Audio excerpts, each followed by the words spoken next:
स्वागत है एक बार फिर से आप सभी का एग्जाम गुरुजी भाई अरविंद सर यूट्यूब चैनल में। वीडियो में कंप्लीट करने वाले साइंस के मोस्ट इंपॉर्टेंट क्वेश्चंस को इसके पहले जीके की क्लास आपकी हो चुकी है, नहीं देखे हैं तो जरूर देख लीजिएगा। प्लेलिस्ट में आपको वीडियो मिल जाएगी या फिर इस वीडियो के जस्ट नीचे आप उस वीडियो को देख सकते हैं। आइए आज की इस इंपॉर्टेंट वीडियो की शुरुआत करते हैं, बट उससे पहले निवेदन है कि अगर आप चैनल पर पहली बार आए हैं तो सब्सक्राइब जरूर कर लेना ताकि आने वाली हर एक नई वीडियो की नोटिफिकेशन आपको समय से मिला करे। और आज के बाद से हम डेली कोशिश करेंगे गाइस कि आपको डेली साइंस की क्लास जो है अलग से मिले, ठीक है। तो चलिए शुरू करते हैं आज की इस क्लास को। क्वेश्चन नंबर पहला है आपके सामने, देखिए टाइप नंबर सेकंड शुरू करेंगे क्योंकि टाइप फर्स्ट हमारा कंप्लीट हो चुका है। 165 क्वेश्चन टाइप फर्स्ट में दिए गए थे जो कंप्लीट हो गए हैं। टाइप नंबर सेकंड में पहला सवाल है, रेफ्रिजरेटर में शीतलन जो है किस प्रकार का होता है। देखिए टाइप सेकंड जो है थोड़ा सा आपके हाई लेवल का होगा टाइप फर्स्ट के मुकाबले, तो जल्दी से बताइए राइट आंसर क्या हो जाएगा। देखिए रेफ्रिजरेटर में शीतलन जो है किस प्रकार का होता है, सही आंसर हो जाएगा वाष्पशील द्रव के वाष्पन के द्वारा। करेक्ट आंसर हो जाएगा आपका ऑप्शन नंबर थर्ड, वाष्पशील द्रव के वाष्पन द्वारा। अगला सवाल है आपके सामने, देखो कितना ज़्यादा इंपॉर्टेंट था भाई ये। अगला सवाल है कि मेघाच्छादन रात्र की अपेक्षा निर्मल रात अधिक ठंडी होती है, इसका कारण क्या है। मैंने कहा था भाई कि क्वेश्चन की लैंग्वेज थोड़ी सी आपकी बदली हो सकती है, या फिर कहा जाए तो अगर आप समझने की कोशिश करो तो थोड़ा सा आपके लिए डिफरेंट क्वेश्चन लग सकता है, क्योंकि सारे के सारे इंपॉर्टेंट क्वेश्चन हैं और एग्ज़ाम ओरिएंटेड हैं। देखिए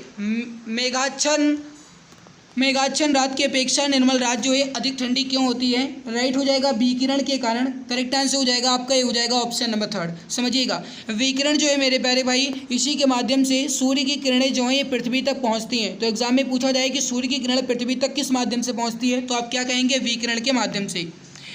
अगला सवाल आपके सामने है कि डेसिबल इकाई का प्रयोग जो है किसके लिए किया जाता है। ये सवाल आपका इजी है और आप देख सकते हैं कि मैं एक बात और बता दूं कि जो भी क्वेश्चंस आपको यहाँ पे बोल्ड क्वेश्चंस दिखेंगे, बोल्ड का मतलब होता है मेरे प्यारे भाई कि जो भी यहाँ पे आपको गाढ़े कलर से लिखे गए क्वेश्चंस आपको नज़र आएंगे वो आप जरूर नोट कर लीजिएगा, क्योंकि वो सारे के सारे क्वेश्चंस इंपॉर्टेंट रहेंगे। मैंने इसी तरीके से इसको डिज़ाइन किया है।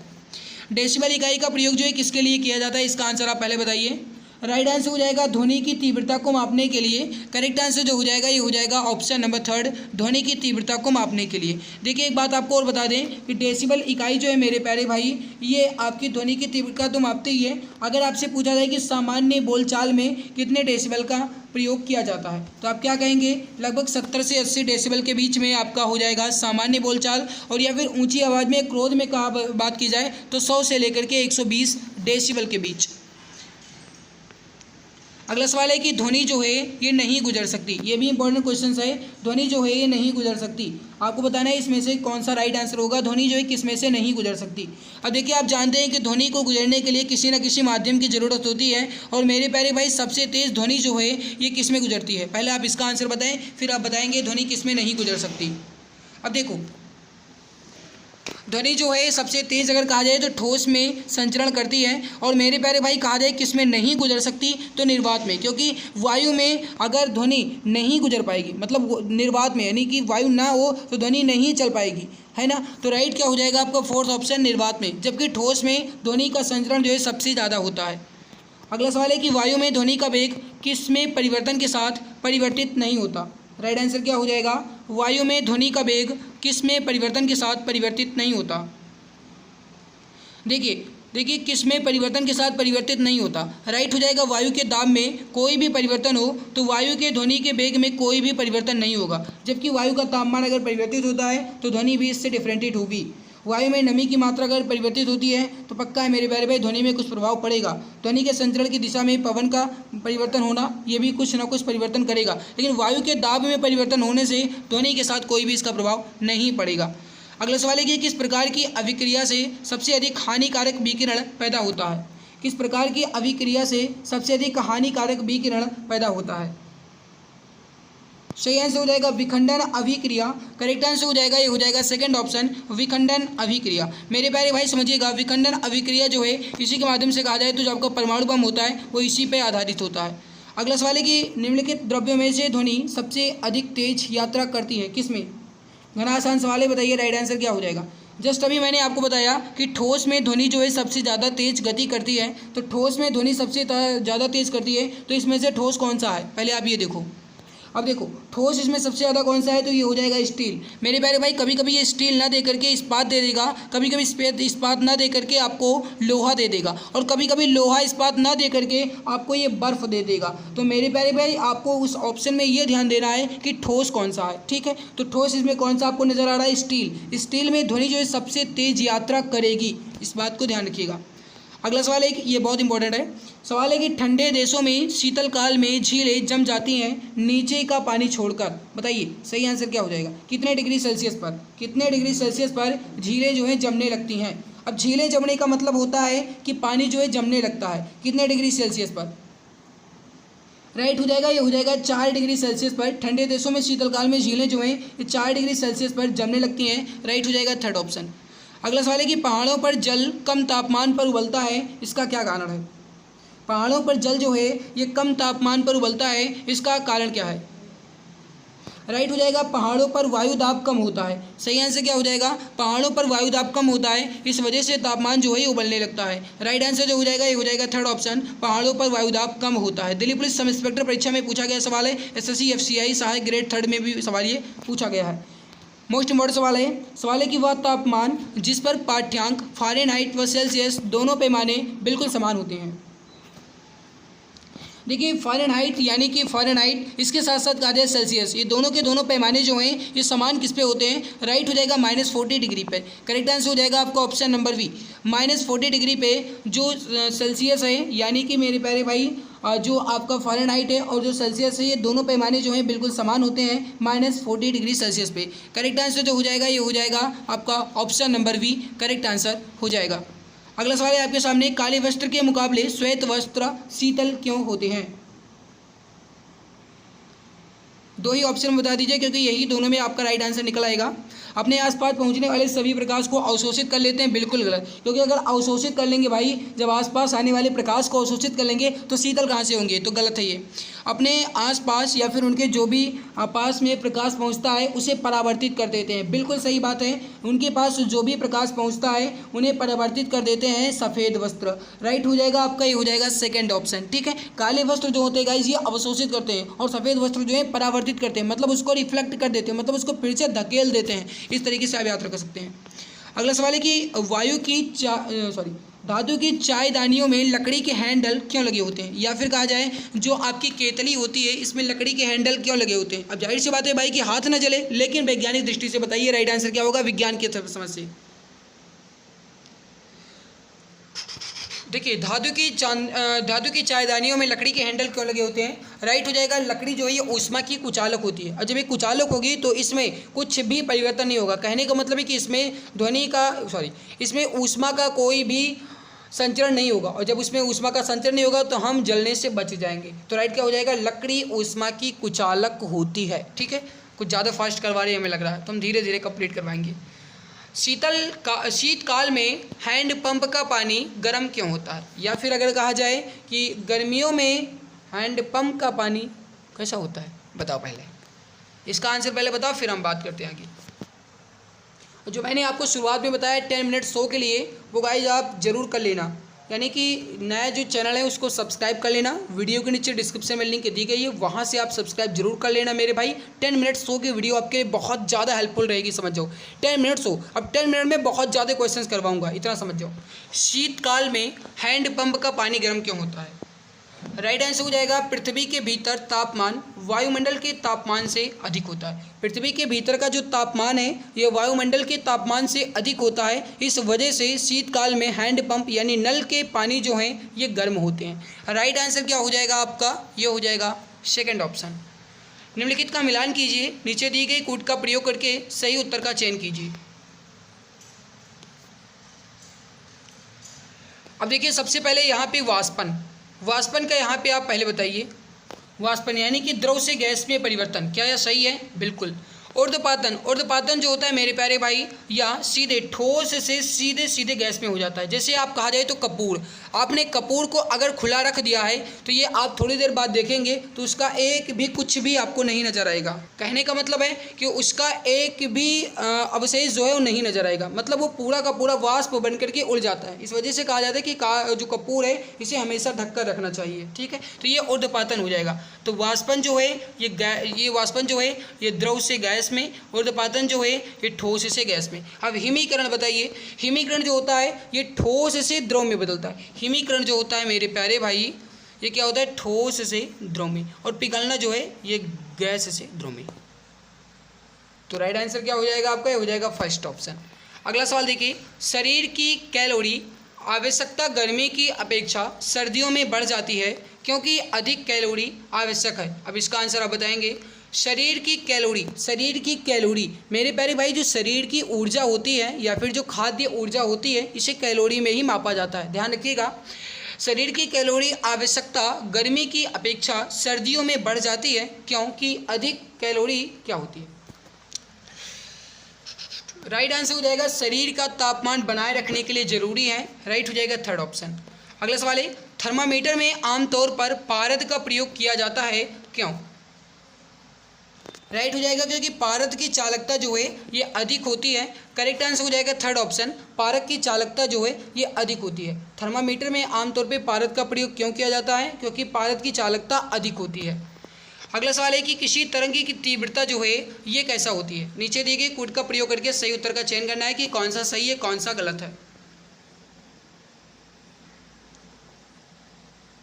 अब देखो पहला समझियो, किसी तरंग की तीव्रता व्युत्क्रम वर्ग के नियम का अनुगमन करती है, बिल्कुल सही है। इसके आयाम के समानुपातिक होती है, गलत। आयाम के समानुपातिक तो बिल्कुल भी नहीं होती, समानुपातिक कहाँ से हो जाएगी आयाम की, गलत है। आयाम के वर्ग के समानुपातिक होती है, हाँ आयाम के वर्ग के समानुपातिक होती है, ये सही है। तो राइट क्या हो जाएगा, पहला और तीसरा, मतलब ऑप्शन नंबर 4 करेक्ट आंसर हो जाएगा, फर्स्ट एंड थर्ड। मेघ गर्जना सुनने पर व्यक्ति अपना मुंह खोलता है जिससे क्या। मेघ गर्जना का मतलब होता है मेरे प्यारे भाई जब बादल गरजते हैं तो व्यक्ति अपना मुंह खोलता है। भाई देखो कुछ व्यक्ति खोलते होंगे कुछ नहीं खोलते हैं, है ना। अब देखो जैसे आप देखते होंगे कि जब गड़गड़ाहट की होती है तो कुछ लोग कहते हैं भाई बहुत ज़्यादा गड़गड़ाहट होती है, बिल्कुल मुंह खोल के से खड़े हो जाते हैं, ऐसे है ना। तो मेघ गर्जना सुनने पर व्यक्ति अपना मुंह खोलता है, क्यों, ताकि दोनों कान के जो कर्णपटल हैं इन पर वायु दाब जो है बराबर हो जाए। कर्णपटल जो है वायु दाब जो है इस पर बराबर हो जाए, मतलब कान पे कुछ भी प्रभाव ना पड़े। तो राइट क्या हो जाएगा आपका, ये हो जाएगा फर्स्ट ऑप्शन। अगला सवाल है कि अब देखो यहाँ पे कितना आसानी से लिखा गया है कि डर को दूर कर सकें, ये गलत है भाई। अगला देखो, एक बार किसके बराबर होता है। एक बार जो है तो होता है मेरे भाई ये होता है आपके दाब मापने की इकाई, ठीक है। और बार जो होता है ये दाब मापने की CGS पद्धति है। और ये जो एक बार है ये किसके बराबर होता है या कितने पास्कल के बराबर होता है ये पूछा गया है। ये हो जाएगा आपका 10 के घात 5 पास्कल के बराबर। 10 के घात 5 पास्कल के बराबर होता है एक बार। राइट जो हो जाएगा ये हो जाएगा आपका ऑप्शन नंबर 3, ओके। अगला सवाल है आपके सामने, एक दाब मापी को एक बेलजार में रखा गया है, उस बेलजार से वायु को धीरे धीरे निकालने पर क्या होता है। एक दाब मापी को एक बेलजार में रखा गया है, उस बेलजार से वायु को धीरे धीरे निकालने पर क्या होगा। राइट आंसर हो जाएगा पारे का जो स्तर है ये बढ़ेगा। करेक्ट आंसर हो जाएगा फर्स्ट ऑप्शन, पारे का स्तर बढ़ने लगता है। अगला सवाल है कि जब कोई पिंड वायुयान से गिराया जाता है तब इसकी क्या बढ़ती है। गतिज ऊर्जा, द्रव्यमान, त्वरण, स्थितिज ऊर्जा, क्या बढ़ता है, क्या परिवर्तन होता है। देखिए जब कोई पिंड वायुयान से गिराया जाता है तब इसका त्वरण जो है बढ़ जाता है, यानी इसका जो एक्सेलरेशन है ये कैसा हो जाता है, बढ़ जाता है। करेक्ट आंसर हो जाएगा आपका थर्ड ऑप्शन। अगला सवाल है कि जल खींचने वाले विद्युत पंप द्वारा हम बदलते हैं। अब देखिए जल खींचने वाले विद्युत पंप द्वारा हम क्या बदलते हैं, इसका आंसर आप बताएंगे क्वेश्चन नंबर 22। अब देखिए जल खींचने वाले विद्युत पंप द्वारा हम विद्युत ऊर्जा को स्थितिज ऊर्जा में बदलते हैं। राइट हो जाएगा फर्स्ट ऑप्शन, विद्युत ऊर्जा को स्थितिज ऊर्जा में बदला जाता है। अगला सवाल है कि किसी पिंड की उस गति को क्या कहते हैं जिसकी कुछ समय के अंतराल के बाद पुनरावृत्ति होती रहती है, उसे आवधिक गति कहा जाता है। राइट हो जाएगा आपका ऑप्शन नंबर 1, आवधिक गति। अधिक ठंडे क्षेत्रों में रहने वाले जंतुओं का घर उनके किस काम आता है। यहाँ पे फर नहीं लिखा है, घर लिखा है, ठीक है। राइट आंसर जो हो जाएगा 24 नंबर का ये हो जाएगा वायु को फंसाकर उन्हें गर्म रखने के लिए। राइट हो जाएगा आपका ये हो जाएगा सेकंड ऑप्शन। ऊष्मा विकिरण का अमान्य लक्षण यह है कि वह यात्रा करती है। बताइए ऊष्मा विकिरण का अमान्य लक्षण क्या है। देखिए ऊष्मा विकिरण का अमान्य लक्षण यह है कि जो ऊष्मा है भाई ये प्रकाश की गति के साथ ही यात्रा करती है। राइट हो जाएगा थर्ड ऑप्शन। अगला सवाल है आपके सामने, जब कैलोरीमेट्रिक पदार्थ के रूप में उपयुक्त क्यों नहीं है। जल जो है ये कैलोरीमेट्रिक पदार्थ के रूप में उपयुक्त क्यों नहीं है। मैंने कहा था भाई कि जो क्वेश्चन आपका आएगा ये थोड़ा सा हाई लेवल होगा क्योंकि टाइप सेकंड चल रहा है। सही आंसर जो हो जाएगा 26 नंबर सवाल का ये हो जाएगा, इसमें उच्च विशिष्ट ऊष्मा होती है। फर्स्ट ऑप्शन राइट हो जाएगा। अगला सवाल देखिए, कृष्णिका विकिरण उच्चतम अवस्था तक पहुंचने पर तरंग दैर्ध्य जो है कैसा होता है। सही आंसर हो जाएगा तापमान बढ़ने पर घट जाता है। राइट आंसर जो हो जाएगा ये हो जाएगा सेकंड ऑप्शन। अगला सवाल है, पृथ्वी निम्नलिखित में से क्या है। इसका आंसर आप बताएंगे। पृथ्वी जो है निम्नलिखित में से क्या है। एक ऊष्मा का अच्छा अवशोषक है और एक अच्छा विकिरक है। राइट हो जाएगा आपका ऑप्शन नंबर थर्ड। एक्सप्लेन आज नहीं कर पाएंगे, टाइम बहुत ही कम है हमारे पास। विकिरण के प्रमाता या फिर क्वांटम सिद्धांत के संस्थापक कौन है। सही आंसर हो जाएगा प्लैंक। करेक्ट आंसर हो जाएगा आपका ऑप्शन नंबर थर्ड। अगला सवाल है कि जब किसी धातु को लपट पर गर्म किया जाता है तो इलेक्ट्रॉन ऊर्जा को अवशोषित कर लेते हैं और उच्चतर ऊर्जा स्थिति की ओर छलांग लगाते हैं। वह प्रकाश का उत्सर्जन करते हैं जिसे हम किससे देख सकते हैं, किसमें हम देखते हैं। बताइए इसका राइट आंसर क्या हो जाएगा। सवाल को एक बार फिर से समझ लीजिएगा। सही आंसर जो हो जाएगा ये हो जाएगा उत्सर्जन स्पेक्ट्रम।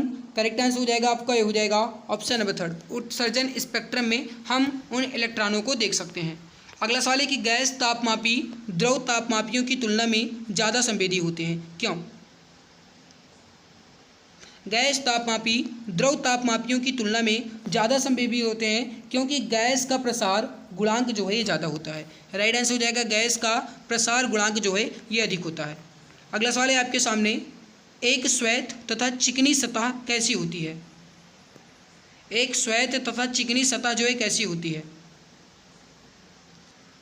सही आंसर हो जाएगा ताप की खराब अवशोषक और एक अच्छी परावर्तक। राइट आंसर क्या हो जाएगा। अब देखो श्वेत और चिकनी सतह ये जो है ताप का खराब अवशोषक होगी, बिल्कुल सही है, और अच्छी परावर्तक होगी यानी ताप का परावर्तन जो है अच्छे से करेगी। जैसे अगर कहा जाए कि कोई एक कांच का है, कांच पे अगर आप कोई प्रकाश डालते हैं तो परावर्तक उसका अच्छा खासा आपको फिर से मिलेगा, है ना। तो ये हो जाएगा आपका। अगला सवाल देखिए, मानव शरीर में विकिरण यानी एक्स किरणें या फिर गामा किरणें आदि के कारण हुई क्षति को किस में मापा जाता है। अब देखो यहाँ पे साफ साफ लिखा गया है, समझिएगा।